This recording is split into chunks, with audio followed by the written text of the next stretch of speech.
La dernière fois que j'ai parlé de Netflix, c'était pour en dire du bien. Comme c'est un cas plutôt exceptionnel, vous vous doutez bien que là je vais mettre du sel. Salut les cinéphiles de l'extrême et bienvenue pour cette nouvelle critique à l'arrache où je vais vous parler du dernier mercenaire avec Jean-Claude Van Damme et réalisé par David Sharon, le mec qui a réalisé Cyprien. Quoi, tu te rappelles pas de Cyprien? Ce film incroyable avec Elise Moon qui est une sorte de Dr. Jerry et Mr. Love avec un geek? Bah si tu t'en rappelles pas, t'as bien de la chance. L'histoire c'est celle de Jean-Claude Van Damme qui a un fils, son fils a une immunité diplomatique. Pardon, mon cerveau a fondu durant le visionnage. Donc son fils a une immunité diplomatique, il reçoit de l'argent tous les mois, jusqu'à ce qu'un mec du ministère des Affaires, des Finances, pardon, lui annule tout ça. Et donc du coup, désormais, les flics veulent l'arrêter. Et donc Jean-Claude Van Damme va essayer de sauver son fils. Ça donne l'impression qu'il y a un scénario, mais il n'y en a pas. Ce film, je vous le dis tout de suite, c'est une vraie purge. C'est une vraie purge parce que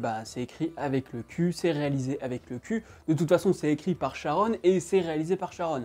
Donc il fallait se douter que ça sortait de son cul et pas de sa tête. Sauf s'il a une tête de cul et dans ce cas-là, ça sortirait de sa tête. C'est un film qui essaye de mélanger l'action à l'humour, mais l'action, elle est filmée comme pas possible.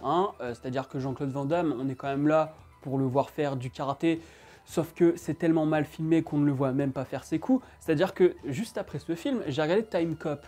Et Time Cop, même s'il y a un découpage ultra épileptique typiquement des années 80-90, on arrive à comprendre que le gars il est hyper balèze et tout. Et là non, c'est dans le dernier mercenaire, c'est juste Jean-Claude Van Damme en fait qui se fout de sa propre gueule. Alors en soi, moi ça ne me dérange pas qu'il ait de l'autodérision.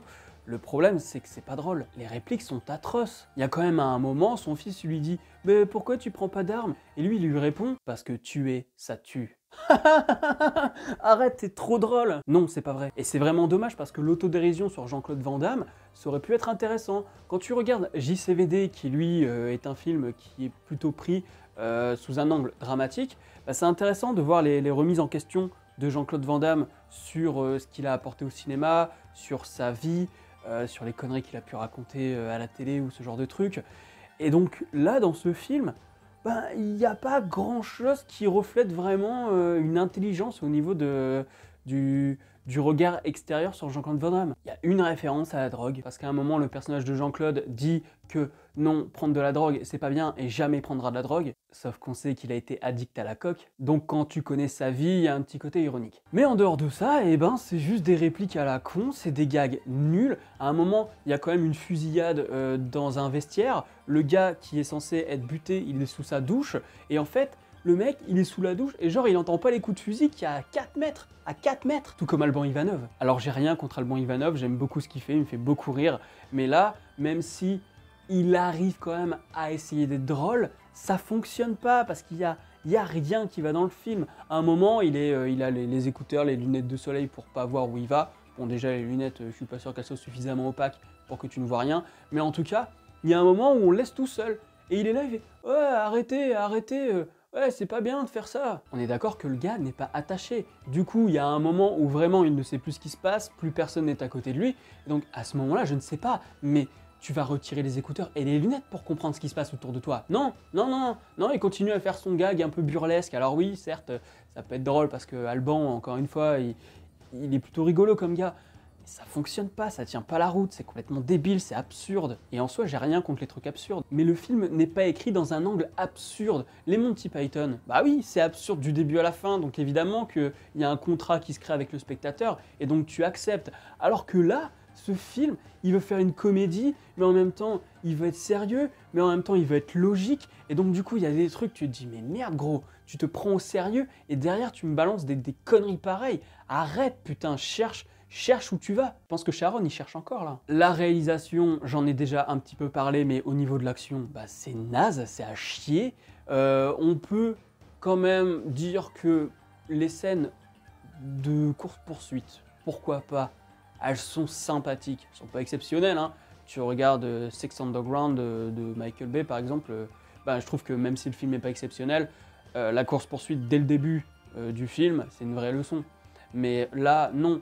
Il y a des plans au drone que je trouve plutôt cool. Ça montre qu'avec un drone aujourd'hui, on peut faire vraiment des choses très stylées, très aériennes. Ça fait vraiment plaisir. Et puis c'est tout. De toute façon, David Charon n'a jamais été reconnu comme un grand réalisateur, hein. Regarde sa filmographie, c'est Cyprien, de l'autre côté du périph', qui était sympathique, mais c'est surtout les acteurs qui font le job, hein. C'est pas sa réal. Et après, je sais pas, j'ai vu que ses 2 premiers films. Et c'est encore plus dommage de voir une écriture aussi merdique quand t'as quand même un casting de ouf, quoi.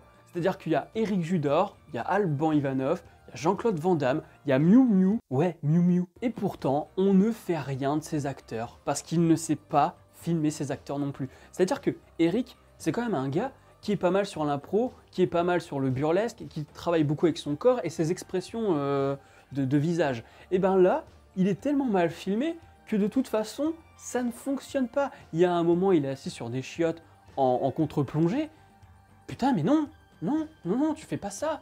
Tu fais pas ça. En plus, c'est un moment quand même où il est un peu genre, c'est une grosse merde. Donc, à l'inverse, tu le filmes en plongée pour vraiment montrer qu'il est tout petit, cet abruti là. Et en plus de ça, quand il y a des moments où là, il peut prendre ses aises et tout, bah, c'est super mal filmé et donc on ne peut même pas prendre le temps d'apprécier son jeu. Et le rythme de ce film, c'est une catastrophe. Déjà parce qu'on a toujours l'impression que le film n'avance pas vraiment, qu'on tourne un peu en rond, qu'il se passe pas grand chose, mais en plus de ça, au niveau des gags, bah putain, mais il y a aucun rythme. La blague où t'as JC, VD qui lui met une grande patate à Alban là, et qui se retrouve défiguré, c'est beaucoup trop long.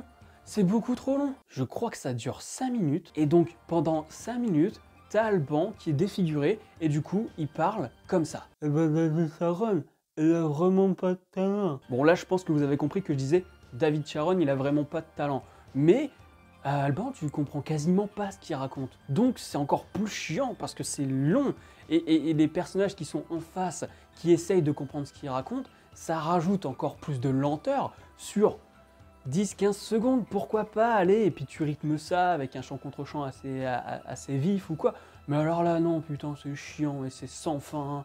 Et t'es là, tu te dis, mais quand est-ce que ça va s'arrêter, quoi? Et à 1h23, précisément, j'ai lâché prise et j'ai dit, putain, mais ils sont vraiment cons. J'étais exaspéré, je crois que les 15 dernières minutes, j'ai même plus vraiment suivi, quoi, j'en pouvais plus. Et c'est dommage, dommage parce que, encore une fois, prendre Jean-Claude Van Damme et le tourner en dérision, ça peut être intéressant, surtout qu'il a quand même un facteur comique qui peut le faire, mais ça marche pas, et en plus de ça, à chaque fois, on lui donne des lignes de dialogue qui ne le rendent pas, qui ne sont pas de l'ordre de l'autodérision, mais qui le font plus passer pour un débile, parce que quand tu dis parce que tu es ça tue, ou alors des trucs du genre, eh bah qui c'est qui va devoir laver, eh bah c'est Bibi, ah bah qui c'est qui va devoir ramasser les morceaux, eh bah c'est Bibi. Ça marche pas. Surtout que j'ai l'impression que Jean-Claude Van Damme n'est pas dirigé. Parce que quand il balance ce genre de répliques qui sont censées faire mouche, qui sont censées être drôles, il n'y a aucun rythme.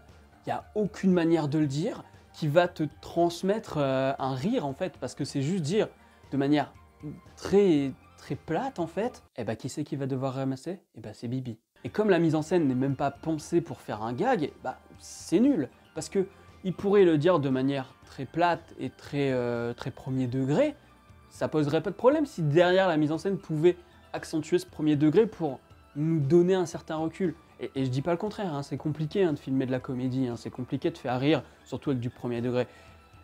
Et putain, bah dans ce cas-là, tu ne réalises pas et puis tu laisses ça à quelqu'un d'autre, parce qu'on le sait que t'es mauvais. Bref, si j'ai une note à lui donner sur Captain Watch, c'est j'aime pas. J'aime pas parce que bah voilà, il y a rien à retenir de ce film quoi. Pour me réconforter, j'ai enfin découvert Time Cop.